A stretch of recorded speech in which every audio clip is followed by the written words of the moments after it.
Hello friends, you all are welcomed in Philosophical Knowledge channel for UPSC.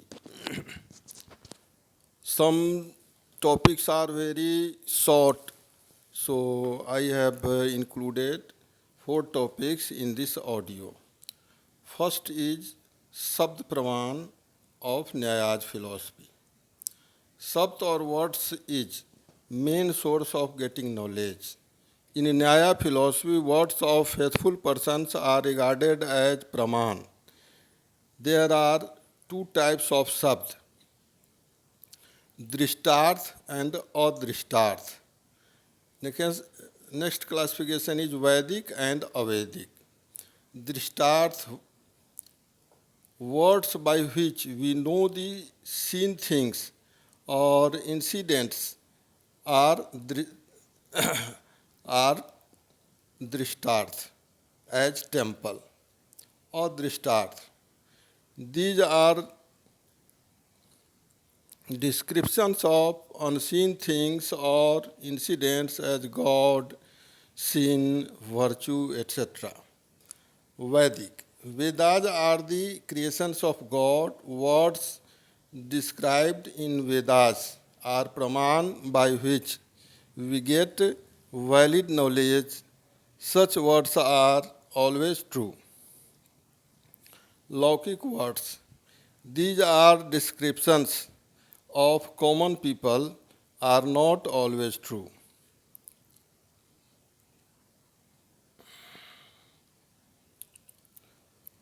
Vyakarth Bodh. According to Nayayik, sentences are formed by the conjunctions of significant words for which four types of abilities are necessary. First is akanksha or desire. Second, yogyata or ability. Third, sanidhi or connection. Fourth, tatparj or intention. Akanksha. There is desire of terms to join one another. Significant terms join one another and construct significant sentences. Bring is not significant, but bring the pot is significant. Related words is this sentence express the intention of sentence. Yogyata. If terms of sentence are mutually related, then there is ability of terms.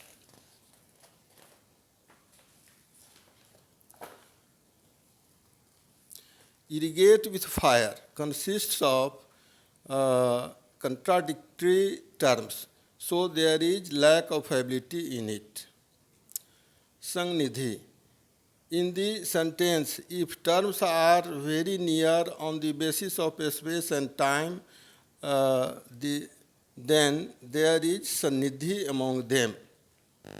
Burned by ice is self-contradictory because there is no sanidhi in the terms. Tatparj. According to circumstances, meaning of words may differ from one another. So, intention of meaning of sentence is tatparj, as bring some bring sandhav. Here sandhav is horse for army, but it is salt for eating persons. These such type of Sabd Pramans is very unique, propounded by Nyaya philosophy. Next is Upaman. It is also a source of knowledge, but in what sense it is valid or invalid, you can watch. Now come to the point. On the basis of perceptions, knowledge of new things is upamiti and such process is upaman. This is similarly oriented knowledge like analogy. Like after seeing a unique animal like cow, we tell it a cow, new cow. Upman is regarded as praman only by Mimamsa, Vedant, Nyaya, and Sankhya. Upman is different from Pratyaksh, Sabd, Anuman, Pratyabhigyan, etc. It is based on pre-perception and analogy. In this Praman, only perceptual knowledge is obtained by perception.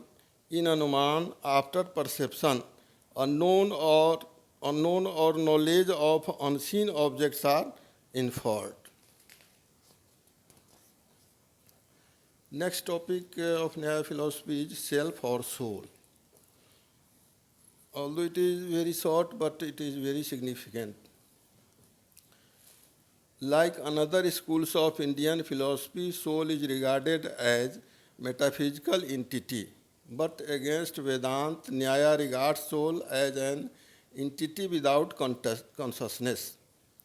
According to Nyaya, soul is eternal, universal, infinite in number, without form and without particles.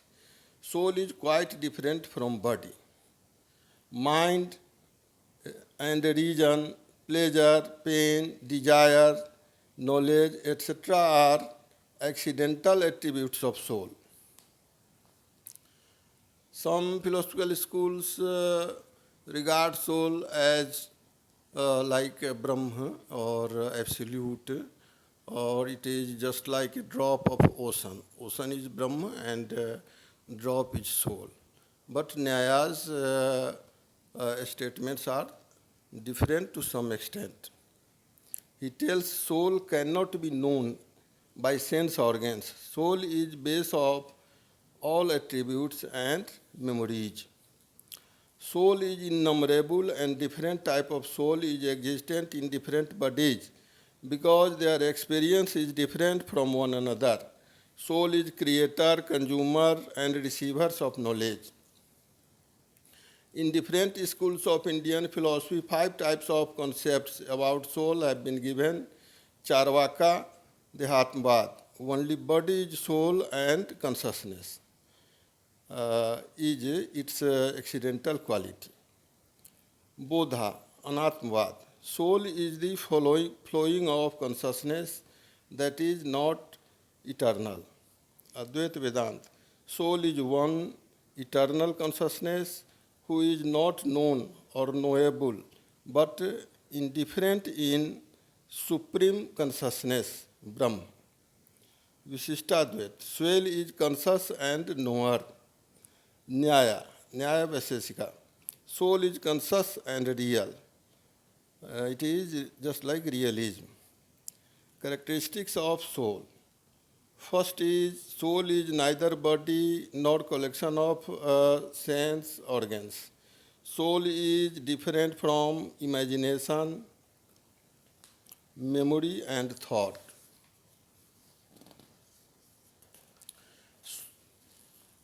Point third is soul is doer, consumer, and knower because all types of pleasure and pain are availed by soul.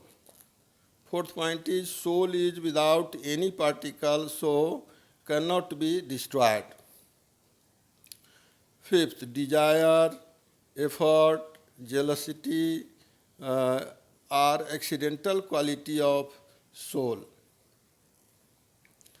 Next, different from Jain and Sankhya, Nyaya states that consciousness is accidental quality of soul. Seventh point is soul is infinite, so it cannot be limited by space and time. Next is, according to law of karma, soul takes birth from one life to another life. Point ninth, soul is many in numbers. 10th, against Advaita Vedanta, Nyaya's soul states that if its number is 1, then after taking birth, all will be born, which is impossible. Proofs for existence of soul. First point is free memory of pleasure and pain, proves that one who holds these is eternal soul. Next point, desires in its different form refers soul because these are also before birth. Next, it is soul who holds knowledge of all things and incidents. Next, against Charvaka, Nyaya says that consciousness cannot be quality of body. Otherwise, it will remain also after death of body with it. Next point, fifth, sense organs are physical and sources of getting knowledge. The entity which receives knowledge through sense organs is a stable soul. Sixth point, soul is not experienced by perception, but by mental perception. I am good, I am bad, are based on mental experiences. In this way, all philosophical schools are different to one another at the point of soul, but they are similar to some points as soul is stable, soul is particleless, soul can't be destroyed, etc. Now come to next topic, Nyaya's moksha theory, Nyaya's theory of moksha or liberation. Soul is different from mind, body, and sense organs, but it realizes so, then it is bounded. Means soul is completely free from body and its sense organs. But when there is a realization in the body that body itself is soul, it is bounded stage of soul. When transitory is regarded as eternal, non-soul is regarded as body, then soul is bounded. Besides these, to negate law of karma and its effects causes bondage of soul. Destruction of such bondage is moksha or liberation. According to Nyaya, complete freedom from suffering is liberation, or popularly it is known as moksha. Moksha or liberation is the state of perception which is beyond all things of pleasure and pain. Advaita Vedanta states that a state of liberation is the state of infinite bliss. In Nyaya philosophy, moksha is defined as abhayam, ajaram, amrit padam. Main cause of bondage is ignorance. To get salvation, Shravan, Manan, Nididhyasan are essential. Shravan, to listen the message of pious books. Manan, to think mentally soul-related teachings. Nididhyasan, to act according to yam, niyam, pranayam, pratyahar, etc. Above mentioned teachings lead a person towards obtaining upward. According to Nyaya, only liberation without body is soul, and only this is true. There is no true salvation with body, which is regarded by another schools. New Vedanta reforms it as bliss is also existent in a state of salvation. In this way, nature of salvation or liberation or nirvana, these all are almost only one things, and different schools of philosophy explained it in different way. We will see real nature of salvation very widely in Vedanta. Now topics are ended, and I thank you all listeners that they take attention always on the point. If matter is not heard clearly, you can use earphone. Okay, friends, thank you for your betterment, better preparation. Wait for the next video. Okay, thank you.